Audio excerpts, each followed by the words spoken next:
Welcome back to our channel Dakshita Kale diaries. అందరు ఎలా ఉన్నారండి? చాలా చాలా బాగుండాలని కోరుకుంటున్నాను. మేము కూడా చాలా బాగున్నాము.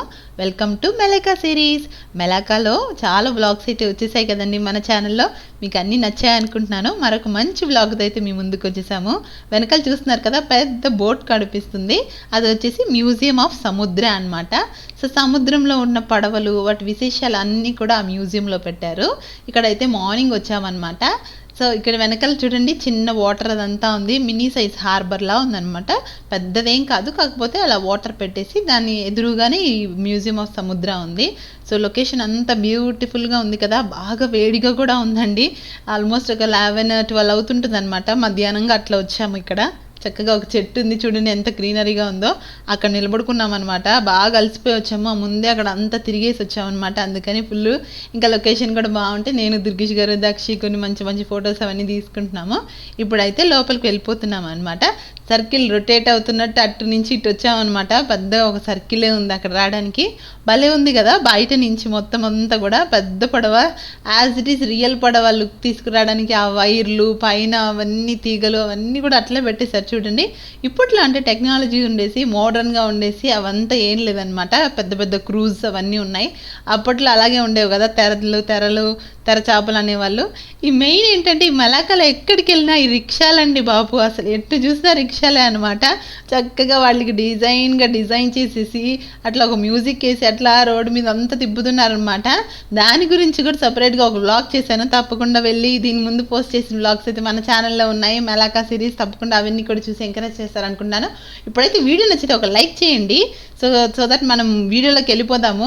ఇప్పుడు ఇంకా ఆలస్యం చేయకుండా ఇప్పుడు మొత్తం మ్యూజియం ఎలా ఉందో చూసేద్దాం. చూస్తున్నారు కదా. నెక్స్ట్ ఏంటంటే ఇక్కడ టికెట్స్ తీసుకోవడానికి వచ్చామన్నమాట. చిన్నపాటి క్యూ ఉంది, పెద్దగా ఎక్కువ మంది కూడా లేరు. ఒక 10 మెంబర్స్ ఉన్నట్టున్నారు. టికెట్ కూడా పెద్ద కాస్ట్ ఏం కాదండి, 10 రింగెట్ 20 రింగెట్ అట్లే ఉంది. ఎందుకంటే మలేషియన్స్కి నాన్ మలేషియన్స్కి కొద్దిగా డిఫరెన్స్ ఉంటుంది అంతే. వాళ్ళకి 10 రింగెట్ అయితే మనకు 20 రింగెట్ అనమాట. డబల్ ఛార్జ్ చేస్తారు. సో ఎవరైనా ఎక్స్పర్ట్స్ టూరిజంకి వచ్చిన వాళ్ళైనా, మేము ఇక్కడ వర్క్ చేస్తున్నా కూడా కొన్ని దగ్గర ఏరియాలో అంటే కన్సెషన్ ఇస్తారు. కానీ ఇట్లాగా కొన్ని టూరిజం ప్లేసెస్లో అయితే సేమ్ ఫారినర్స్ కిందే, నాన్ మలేషియన్స్ కింద టికెట్ తీసుకోవాలన్నమాట. సో ఇప్పుడు నేను పిల్లలకేమో 10 రింగెట్ తీసుకున్నారు, పెద్దవాళ్ళకేమో 20 టోటల్ మాకైతే ఒక 50 రింగెట్ పడింది. అంటే అరౌండ్ ఒక 1000 రూపీస్ పడింది అనమాట ఇండియన్ మనీలో చూసుకుంటే. ఇప్పుడైతే పైకి వచ్చాము, కొంచెం స్టెప్స్ ఎక్కి ఇట్లా వచ్చాము. చూడండి పైనుంచి కూడా ఇందాక కింద నుంచి చూపించాను కదా, వ్యూ అయితే చాలా బాగుంది. ఆ చెక్కవి మొత్తం అంతా బోట్ అంతా కూడా చెక్కతో చేశారు. దక్షికి అక్కడ హోల్స్గా ఉండేసరికి ఎంత జాగ్రత్తగా ఎక్కుతుందో చూడండి, భయపడతా. వాళ్ళ డాడీ కూడా ఒక సైడ్ ఎక్కుతున్నాడు అనమాట. చాలామంది వచ్చారు, ఆల్మోస్ట్ కింద కనపడలేదు. కానీ ఆ బోట్కి ఎక్కిన తర్వాత చూస్తే అక్కడ క్రౌడ్ చాలామందే ఉన్నారండి. బాగుంది చాలా చూడడానికి కూడా. ఆ బోట్ అదంతా కూడా చూడండి మంచిగా డిజైన్గా చేశారనమాట. పాతకాలం నాటి గుర్తుల్లాగా పెట్టారు. వుడన్తో మొత్తం అంతా కూడా వుడన్ కన్స్ట్రక్షన్. బ్రౌన్ కలర్ చాక్లెట్లా ఉంది అసలు మొత్తం అంతా. బోట్ అంతా కూడా బాగుంది. నెక్స్ట్ ఇంకా డెక్స్గా ఉందనమాట. పై వరకు ఎక్కచ్చు. ఇట్లా మెట్లెక్కి కొంతమంది చూడండి ఆ డోర్స్ లాగా ఉన్నాయి, అక్కడికి కూడా వెళ్తున్నారనమాట. ఫస్ట్ అయితే ఈ డెక్ దగ్గరికి వచ్చిన తర్వాత మనం ఇక్కడ షూస్ అవన్నీ కూడా రిమూవ్ చేసేసి లోపలికేమో సాక్స్ ఉంటే వేసుకెళ్ళచ్చు, లేదంటే ఎంటీ అట్లవైనా వేసుకెళ్ళచ్చు అనమాట. ఎంత వేడిగా ఉందో. ఈ లోపలికి వెళ్ళేసరి ఒక్కసారిగా చల్లగా ఉన్నది అనమాట. ఫుల్ ఎయిర్కాన్ ఉందనమాట, సెంట్రలైజ్డ్ ఏసీ లోపలంతా చాలా బాగుంది.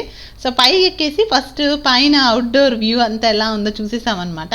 ఒకేసారి ఇదంతా చూసేసిన తర్వాత లోపలికి వెళ్దామని చెప్పేసి పైకి వచ్చి చూస్తే ఇట్లా ఉందనమాట. క్యాప్టెన్ రూమ్ ఎలా ఉంటుంది, ఇంకా ఇట్లా తిప్పేవి ఇవన్నీ ఏదో రొటేట్ అవేమి స్ప్రింగ్స్ ఇంకేదో అన్నీ ఉన్నాయన్నమాట పైన.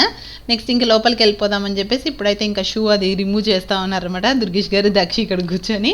ఇంక ఇప్పుడు లోపలికి వెళ్ళిపోతున్నాం. స్టార్టింగ్లో ఇట్లా ఉందనమాట మ్యూజియం సముద్ర అని చెప్పి దాని హిస్టరీ అంతా రాసి ఇట్లా లోపలికి మనకి కిందకి వెళ్ళాలన్నమాట. మనం ఎలాగ ఇందాక మెట్లెక్కి బయట నుంచి డెక్ పైకి ఎక్కాం కదా, ఇప్పుడు ఏంటంటే బోట్ లోపలికి కిందకి దిగడానికి మెట్లలా పెట్టాడు. సో ఎంట్రన్స్లోనే స్టార్టింగ్లో ఇట్లా కొన్ని గూడ్స్ లాగా పెట్టారు. ఎదురుగా చూడండి గోల్డ్ అవంతా ఏదో పెట్టినట్టు అనమాట. దక్షిణ అక్కడ నిలబడుకోమంటే ఇది చూడండి ఎన్ని డ్యాన్సులు పాటలు ఇవన్నీ పాడుకుంటూ అట్లా యాక్షన్ చేస్తుంది వాళ్ళ డాడీ. ఏదో వీడియోస్ ఫొటోస్ తీస్తూ ఉంటే ఇదిగోండి ఇక్కడ అంతా గోల్డ్ లాగా, గోల్డ్ స్మగుల్ అనొచ్చు, లేకపోతే ఎక్స్పోర్ట్ ఇంపోర్ట్ ఏదైనా సంథింగ్ అట్లా అన్నీ కూడా అట్లా పెట్టారనమాట. మొత్తం అంతా అప్పుడు కొంత సముద్రం ద్వారానే కదండి మొత్తం అంతా ఇంపోర్ట్ ఎక్స్పోర్ట్స్ జరిగేవి. ఇప్పుడు అంటే డిఫరెంట్ టైప్స్ ఆఫ్ ఎక్స్పోర్ట్ వచ్చేసాయి మనకి, ఫ్లైట్స్ ఇవన్నీ వచ్చేసాయి. ఇంకా సీ ఎక్స్పోర్ట్ ఎక్కువ ఉండేది అప్పట్లో కదా. సో అందుకని చెప్పేసి అన్ని రకాల ఐటమ్స్ అవన్నీ కూడా, మెయిన్ అయితే గోల్డ్, ఇంకా ఏదో కొన్ని ఇంటి సరుకులు మొత్తం అన్నీ అట్లా పెట్టారనమాట. మెయిన్గా మధ్యలో ఈ సెంటర్ ఆఫ్ అట్రాక్షన్ ఇదే అనమాట. మొత్తం అంతా కూడా అటు ఇటు మొత్తం ఆ మెలాకా పోర్ట్ ఎలా ఉండేది అప్పట్లో, ఆ సెంచరీస్ నుంచి రాశారనమాట. ఏ సెంచరీలో ఎలా ఉండేది, ఎక్స్పోర్ట్ ఎలా జరిగేది, దాంతోపాటు ఈ బోట్స్ అన్నీ పెట్టారనమాట, చిన్న చిన్న బోట్స్. ఇవన్నీ కూడా భలే ఉన్నాయి. ఇంకా ఏంటంటే ఈ ఫిరంగులు కూడా అనమాట. ఎవరైనా ఆపోజిట్ వాళ్ళు ఫైట్కి వస్తే ఎట్లా దాడి చేసేవాళ్ళు వాళ్ళ మీదకి ఎట్లాగా. ఇదిగోండి ఇదంతా కూడా ఓషన్ లాగా మనకి సీ లాగా పెట్టి కింద బ్లూ పెయింట్ వేసేసి ఒక్కొక్క బోట్ కింద కొద్ది కొద్ది కాటన్ లాగా పెట్టారు చూడండి. అదంటే అలలు వచ్చినప్పుడు ఆ నురగలాగా వస్తుంది కదా సముద్రంలో, సేమ్ ఆ ఎఫెక్ట్ లాగా అలా పెట్టారు. పైన అంతా కూడా చూడండి మొత్తం అంతా తెరచాపలు ఉంటాయి కదా, పైన అంతా కూడా ఇట్లాగా ఒక్కొక్క బోటు చెక్కతో చేసేవాళ్ళు కదా, బాగా చాలా స్ట్రాంగ్వి అట్లా పెట్టారనమాట. మొత్తం అన్నిటి వాటికి డిఫరెంట్ డిఫరెంట్ డిజైన్స్తో ఒక్కొక్క పడవ ఒక్కొక్క డిజైన్లో ఉంది. భలే ఉన్నాయి కదా చూడడానికి, నిజంగా చాలా బాగా అనిపించింది నాకు లోపల. ఇదే అనమాట మెయిన్. ఇంకా ఇట్లా రకరకాలవన్నీ పెట్టేస్తున్నారు దానిపైన. అప్పట్లో మొత్తం అంతా ఒక్కొక్క బోట్ ఒక్కొక్క స్టైల్లో కట్టడమే కాకుండా ఇంకా దాన్ని డిఫరెంట్గా నడిపేవాళ్ళు కదా. ఇంకా నెక్స్ట్ వచ్చేసి మనము బయట అయితే మామూలుగా దొంగలు పడ్డారంటే జైల్లో పెడతాం, మరి బోట్లో కూడా దొంగలు ఉన్నారు శిక్షించాలని అంటే వాళ్ళకు కూడా చూడండి ఒక ఏరియా సపరేట్గా పెట్టేసి బోట్లో జైలు లాగా పెట్టారనమాట. కొంతమంది వాళ్ళకి శిక్షలు వేసినట్టు. ఇంకా చూడండి వాళ్ళకి ఎలాంటి రూమ్లో పెట్టారో, ఇంకా కాళ్ళకి పెద్ద పెద్ద మెటల్స్ లాంటివి, చైన్లు, రాడ్లు అవన్నీ వేసి కట్టేసి వాళ్ళని బంధించినట్టుగా సేమ్ అలాగ జైలు లాగా పెట్టేస్తున్నారు అనమాట ఈ బోర్డులో ఇదంతా కూడా. నెక్స్ట్ వచ్చేసి మళ్ళీ పక్కనే ఇంకా ఇక్కడ ఒక స్టాచ్యూ కూడా ఉంది. ఈ ఫిరంగులు ఇవన్నీ పెట్టిన దగ్గర ఒక స్టాచ్యూ ఉంది చూడండి, అల్ఫాసోనో డి అని చెప్పేసి సంథింగ్ ఎవరిదో పేరు ఉందన్నమాట. ఇది మలై వాళ్ళది, ఇక్కడ లోకల్ మలేషియన్స్దా లేకపోతే ఎవరిదో నాకు తెలియదు, కానీ ఒక స్టాచ్యూ అయితే ఉందన్నమాట. ఇదిగోండి హెయిర్ అంతా పెట్టి ఇట్లా ఒక స్టాచ్యూ అయితే ఉంది. ఇంకా నెక్స్ట్ మళ్ళీ పక్కనే దక్షి అయితే ఇంకా ఈ హిస్టరీ దగ్గర అయితే తెగ పోజులు అనమాట. బాగా దానికి చూడండి అసలు ఎంత స్వెట్, పైకి కింద అంతా తిరిగేసి వచ్చేసిన తర్వాత మళ్ళీ పైకి బయటికి వెళ్తున్నాం. ఇంకా ఆల్మోస్ట్ ఫినిష్ అయిపోయి మళ్ళీ ఇంకా మొత్తం లోపల ఉన్నవన్నీ కూడా చూసేసామన్నమాట. ఇంకా బయటకు వచ్చేసి దక్షి అయితే ఇంకా రెడీ అయిపోతుంది అనమాట ఎగ్జిట్ అవ్వడానికి. ఇంకా సాక్స్, షూస్ అవన్నీ వేసేసుకుంటుంది. ఇదంటే ఇవాల్టి వ్లాగ్. మీకు నచ్చింది అనుకుంటున్నాను. నచ్చితే తప్పకుండా ఒక లైక్ చేయండి.